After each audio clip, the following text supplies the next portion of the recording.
Olá pessoal, de volta com o Examecast. Como é que você está, Ricardo? Estamos aqui, Carlinhos, tudo bem? Ricardo, teve aqui uma sessão da Assembleia Legislativa de Alagoas essa semana, a gente está gravando uma semana depois, mais ou menos, essa sessão, alguns dias depois, na qual o Arthur Lira foi homenageado. Então, foi, vi nos seus posts e tudo mais. E é impressionante como o Marcelo Vitor, ex-amigo, ex-inimigo, depois eu fico confuso com essa, depois você me ajuda. Ele elogiou tanto o Arthur Lira, fez uma sessão, né, solene homenageando o Arthur Lira. Esse é uma aproximação que já vem acontecendo aos poucos, né? Eles eram rompidos, eu acho que com a questão do partido, do UB. Depois eles começaram a conversar e, naturalmente, por conta do tal do acordão, de novo a gente voltando para o acordão, no qual tanto Marcelo Vitor quanto o Arthur Lira foram coadjuvantes, eles não são os maiores beneficiados do acordão. De repente, dois players importantes da política alagoana se juntam e retomam uma velha amizade, as piadas, essas aspas são minhas. Mudando de conversa, onde foi que ficou aquela velha amizade? Exatamente. E eu queria saber o que é que faz o Arthur Lira e o Marcelo Vitor, o que é que faz eles se aproximarem, se afastarem, se aproximarem, e que se essa aproximação agora, ela dará liga, ela será importante no processo eleitoral que vem. Veja só, eu acho que é absolutamente possível, está dentro do que a gente chama do campo da política, né? Não há nesse território, vou dizer aqui o óbvio, repetido, não há amizades eternas também, e não há inimizades eternas. Sobre os dois sempre foram historicamente ligados, sempre foram próximos, né? Vivem de redutos eleitorais, não são candidatos de grande dimensão popular, e não são mesmo, de voto espontâneo. E, enfim, eles brigaram em 2022 em função do União Brasil. União Brasil surge, então, naquele ano, como o maior partido do ponto de vista do fundo eleitoral, fundo partidário, e com amplas possibilidades de crescer. Eu me lembro que o Paulo Dantas, uma das vezes falando com ele no telefone, naqueles episódios lá depois, né, da morte do Neguinho Boiadeiro, e a gente se falou ainda umas 2 ou 3 vezes, lembro bem que ele, quando assumiu o governo, dizendo que, antes de assumir o governo, aliás, que iria ser candidato ao governo do Estado, iria assumir o governo pelo União Brasil. Isso. Essa era a expectativa dele. E o que aconteceu? O Arthur Lira pegou a União Brasil e virou aquela dúvida, né? Era o Zé Tomás Nonon, não sei se você lembra, né? Isso mesmo, exatamente. Que era, enfim, um representante do partido aqui, e disse, não vai ser do Marcelo Vitor. E não foi. Mas não houve uma agressão pública entre os dois, Arthur Lira e Marcelo Vitor. Isso pesa. Por exemplo, é muito mais difícil o Marcelo Vitor se juntar a Alfredo Gaspar, porque eles se agrediram publicamente, se xingaram, etc., do que no caso específico do Arthur Lira com o Marcelo Vitor. E você disse bem, isso vem numa reconstrução. Eu lembro que no episódio de rompimento do prefeito do Carlos ex-Gonçalves, né? Que virou Gonçalves sem ser Gonçalves, depois já não é mais Gonçalves. Naquele rompimento, ele foi para Brasília, no encontro na casa do Arthur Lira, no qual estava presente a Gabi Gonçalves, levada pelo Arthur Lira, que por sua vez levou o Marcelo Vitor. E o Marcelo Vitor negociou um acordo entre eles em defesa da Gabi Gonçalves, mantendo a fidelidade dela a ele, né? Marcelo Vitor, cujo projeto é continuar na presidência da Assembleia Legislativa e vai conseguir sem maiores problemas, seja quem for o governador.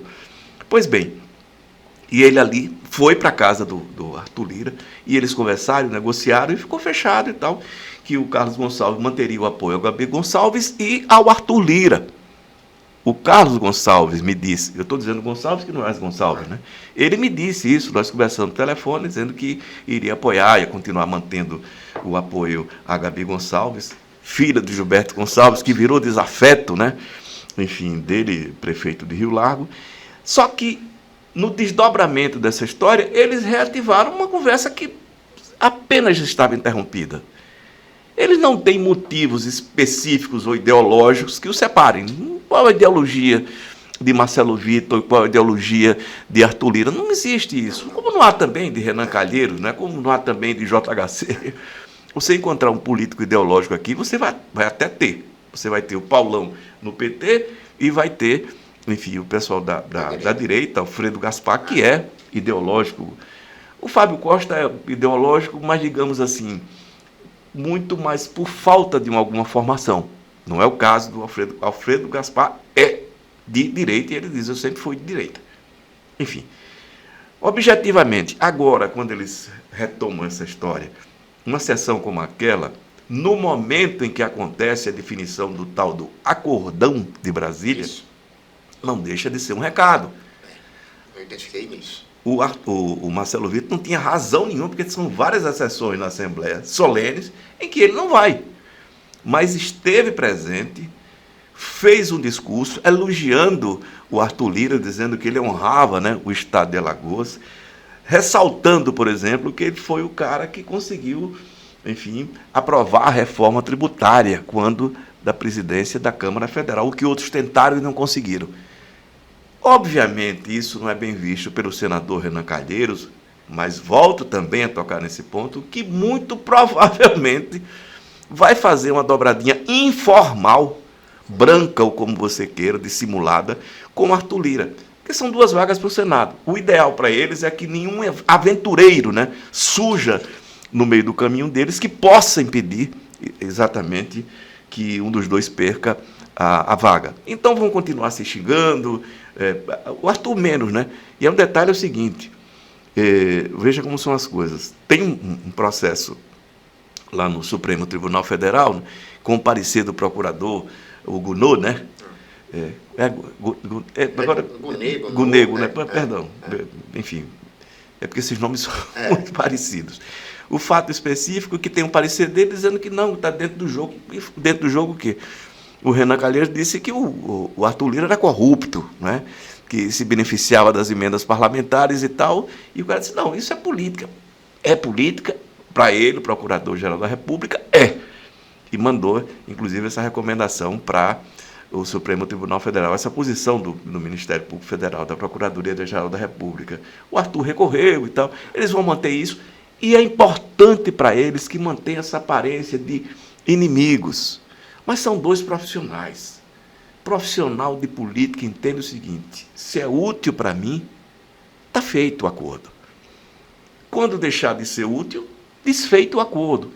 Especificamente no caso do Marcelo Vitor e do Arthur Lira, como eu disse, não há motivo hoje pendente, né?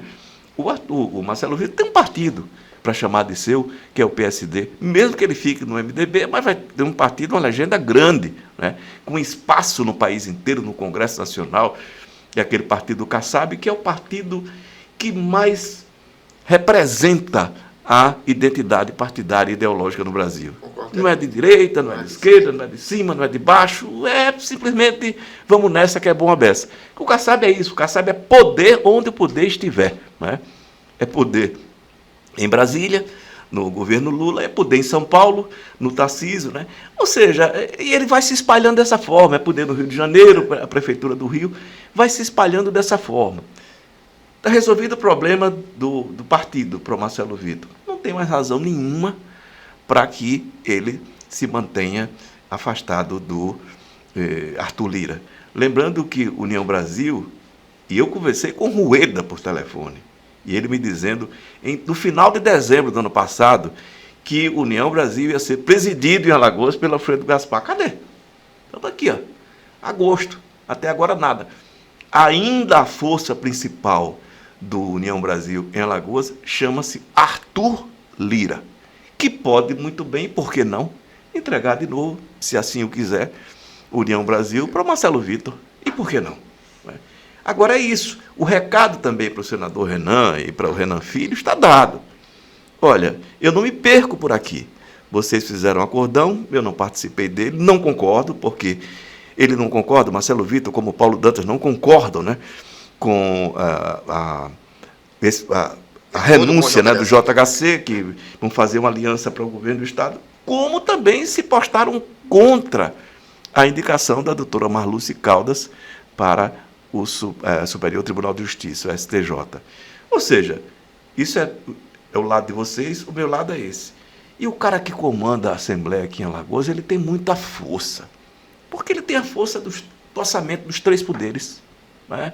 O orçamento que a Assembleia Legislativa aprovar vai ser executado, seja no Judiciário, do Ministério Público, no próprio Executivo, o Tribunal de Faz de Conta, aonde ele definir, a Assembleia definir que vai esse dinheiro, o dinheiro vai.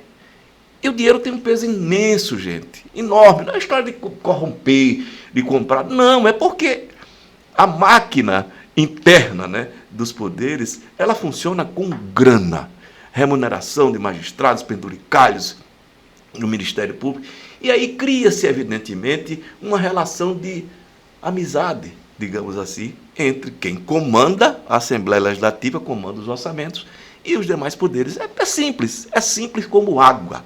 H2O, gente, não tem erro nenhum. Não há motivo para Arthur Lira, hoje, e Marcelo Vitti se tornarem, entre aspas, ou permanecerem adversários ou inimigos, se assim você o quiser. Os dois são profissionais, têm características de personalidade política. Eu não sei pessoalmente, porque não tenho relação pessoal com nenhum deles. Tem traços muito semelhantes, os dois são muito frios e agem racionalmente, profissionalmente. Você não vê uma reação, a não ser em campanha eleitoral, né, desses caras mais abrupta, mais aguda, xingamento, não se vê isso. Evidentemente, aqui e ali, em função dos embates pessoais, quando se tornam pessoais, no caso do Alfredo Gaspar e Marcelo Vitor, você até vê. Mas fora isso, não. E a frieza termina preservando esses personagens. Eu lembro de um episódio, já falei isso pessoalmente para você, que foi contado, né, pelo Theo Vilela, quando o Theo foi candidato à reeleição do governo do Estado, em 2010, né, e o Collor era candidato. E eu havia publicado o discurso do Collor, e me rendeu, inclusive, isso, engraçado, o discurso do Collor. Eu não disse uma palavra sobre isso, e ele resolveu me processar pelos comentários ao discurso dele, né? E, evidentemente, claro, era uma forma de tentar me emparedar, né? Eu conheço essa linguagem já de muito tempo. Pois bem, e ali o que aconteceu? No debate entre eles na TV Pajuçara, o Theo, porque o Collor disse no discurso que o Theo era o maior ladrão do estado de Alagoas. E aí o Theo, no discurso, no debate, bateu muito no Collor. E no intervalo, o Collor disse: Theo, o que é isso, pois? Você me tratando desse jeito e tal, você está muito duro. Ele disse: você disse que eu sou o maior ladrão do estado de Alagoas. Disse: diga que sou eu, diga que o ladrão sou eu. Eu fico me perguntando, porque eu sou uma pessoa comum. As pessoas comuns seguiam por um senso moral e social que não é a lógica da política. Não adianta, gente, não é. O velho e bom Maquiavel sempre alertou isso. Quem seguia pela moral comum, social, saia dessa. Deixe isso para os profissionais. Ricardo, ainda voltando um pouquinho a essa questão dos recados. Essa sessão vistosa, transmitida, repercutida na Assembleia, seria um recado para Renan Filho, no caso dele não ser candidato a governador e colocar um, e a JHC, no caso dele querer ser candidato a senador, seria um recado duplo? Pode ser. Eu acho que eu vejo hoje mais o recado para o Renan Pai e Renan Filho, né? Porque havia aquela questão do Isnaldo, né? Do Isnaldo, a tentativa que não vingou, né? Foi uma sinalização, né? Para que, assim, olha, se eu não for, tem o Isnaldo aqui, o Isnaldo por aqui não passa, não passarão. Mas é o recado para eles. Ele diz: olha, meu lado é o lado da minha casa, né? Minha casa significa os deputados, né? A Assembleia. Esse aqui é o meu poder. O meu governo é esse aqui. Só que o governo dele também governa os outros poderes, né? Por conta exatamente do que falamos aqui na definição. Você não consegue, no Palácio República dos Palmares, governar sem o apoio da Assembleia. Não precisa ser total, não. O que acontece aqui hoje é total, mas acontece total por conta da atuação do Marcelo Vitor, que comanda a Assembleia. Sim. E comanda da forma mais profissional possível. Os deputados, de forma geral, não se queixam e não tem se queixar. Já contei a história do Ronaldo Medeiros. O Ronaldo era suplente, quando assume, chega lá, o Marcelo Vitor reúne os outros deputados. Olha, o Ronaldo Medeiros assumiu e ele não tem nenhuma emenda parlamentar. Cada um dá um pouquinho e tal. Pronto, acabou. O cara fica encantado, né? Porque, gente, nós vivemos um momento em que o tal do voto de opinião, ele pinga especificamente para o agrupamento. Hoje, do pessoal da direita. Né? Já foi da esquerda. Assim, isso oscila muito, varia muito. O momento é o momento da direita hoje ter voto de opinião ou voto espontâneo. A esquerda não tem. E precisa desses apoios, né, das emendas parlamentares, etc. e tal, para que possam sobreviver. É um momento ruim, para a minha opinião, né? Mas não é para a opinião deles. Eu acho que ir contra Marcelo Vitor e Arthur Lira dentro do Estado não é das melhores coisas, sabe? E eu acho que eles terminam, no final das contas, compondo, sabe? Não, sempre. Sempre. Não, mesmo os calheiros com o Arthur Lira. Mas o aviso foi dado. Hein? Mas o aviso foi dado. O aviso está aqui, ó. Estou aqui, ó. Aqui, Não sou amigo de infância de ninguém. Tá, né? Meu amigo de infância vai ser o da semana. Né? E o da semana é o Arthur Lira. É isso, Ricardo. Vamos aqui para a nossa dica cultural, coisa mais tranquila do que a política alagoana. Vamos lá. A minha é o seguinte. A revista Rolling Stones, a revista Rolling Stones foi uma revista que cobre a questão de celebridades do universo pop americano. Ela foi lançada em 67. Ela está perto de completar 60 anos. Tem uma vida de história, de matérias importantes, mas sempre essa questão das entrevistas dela sempre foram impactantes. Então, esse livro aqui, ele consegue compilar o que eles consideram as melhores entrevistas da revista Rolling Stones. Estão aqui de Steven Spielberg ao Dalai Lama, de John Lennon a Clint Eastwood. Então, assim, gente de Robin Williams falando pela primeira vez sobre a depressão, ao Eric Clapton falando pela primeira vez sobre a morte do filho. Então, são entrevistas não só dessas celebridades, mas são entrevistas fortes, Spike Lee, entrevistas fortes, a Tina Turner falando... personalidades da área cultural, né? Exatamente. Né? Tina Turner falando de como apanhava do marido e fazendo revelações. Aí isso foi compilado aqui num livro chamado As Melhores Entrevistas da revista Rolling Stones, da La Russe. É sensacional, muito legal esse livro. Aquele livro de leitura fácil, eu indico a vocês que estão viajando e tudo mais, esse livro aqui, você lê num tapa só, né? Como se diz. E está aqui, está na Amazon, está em tudo que é canto. As melhores entrevistas da revista Rolling Stone. Parece bastante interessante mesmo. Eu estava falando com você aqui, andando, né? Tem um livro de entrevista do Milênio, né? Você lembra que eram entrevistas muito boas, né? Com cientistas, personagens que normalmente a gente não tinha acesso aqui. Hoje não, né? Tudo pela internet e tal, você vê. Mas é de um tempo ainda, o Milênio, né? Que havia internet, mas não com essa força que tem hoje. E tendo o Pasquim. Pasquim tem entrevistas deliciosas, né? São dois números de coletânea de entrevistas do Pasquim que são absolutamente fantásticos, divertidos e representam muito um momento da vida brasileira. A minha dica, Machado de Assis, um gênio brasileiro. Isso é uma biografia fantástica. Daniel Pisa foi um jornalista, né? Morreu muito jovem, né? Enfim, de um AVC, né? Mas uma figura genial. Era um cara que tinha um potencial não, que ele exercia esse potencial. Ele foi da Folha de São Paulo, foi do Estadão, eu acompanhava ele desde então, né? Sempre no jornalismo cultural, mas também indo para outras áreas. Ele escrevia sobre futebol belamente. E essa biografia do Machado de Assis é considerada por muitos a melhor biografia do Machado. Ela vai de encontro a um monte de mitos, né, sobre o Machado. Por exemplo, a história de que o Machado não gostava de ser negro. Na verdade, era um reconhecimento, entre aspas, social, de que ele não era um negro, era um mulato e tal, mas que não tem o peso que tinha hoje. E ele foi um abolicionista militante. Ele participou da fundação de criação de entidades, digamos assim, né, e que lutavam pela abolição. Foi muito ligado aos abolicionistas, mas no fundamental, gente, esse cara foi o maior escritor brasileiro de todos os tempos, e sem páreo. Olha, o Guimarães Rosa, para mim, escreveu eu já disse mais de uma vez, o melhor livro da literatura brasileira, Grande Sertão Veredas. Fantástico, maravilhoso. Eu já li 5 vezes. É uma paixão da minha vida. Mas o Machado é um cara para quem eu volto sempre em que eu estou entediado, sempre que, de alguma forma, eu gosto muito de ler história, filosofia. Não, mas esse momento é para outra coisa. Aí pega o Machado de Assis, porque é delicioso. Você aprende muito sobre a alma humana. Esse cara é um clássico por isso.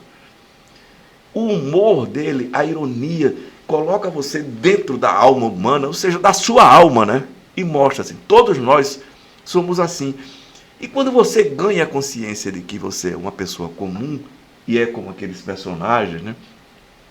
Você pode muito bem e melhor se policiar.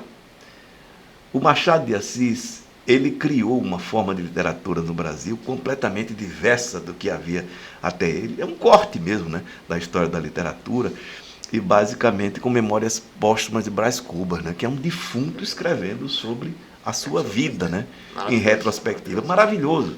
E com tiradas absolutamente geniais.